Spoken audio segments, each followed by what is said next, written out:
行政院农粮署辅导国内乌豆生产重点农会嘉义县新港乡农会5月1日伫台南大湾坝5楼举办乌娘妈乌豆产品推广活动，除了有新鲜乌豆泥、乌豆米香以及芳酥乌豆，招待现场 VIP 的客户品尝国产乌豆的优质美味。因为我们习惯喝无糖的，所以我们都就是，但有那个家人要喝甜的啦，所以我们就是无糖跟有糖的。你刚喝的口感感觉怎么样？还不错，还蛮香浓的，很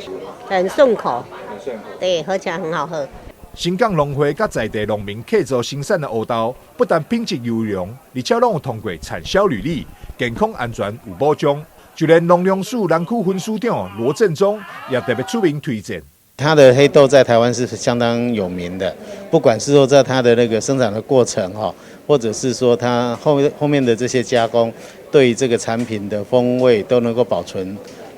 对消费者来讲都是一直都来讲都是非常好的一个口碑。我们农会也有打造了1300万的一个那个冷藏桶的那个部分哈，在温度差不多7度左右来冷藏我们的黑豆，让它保持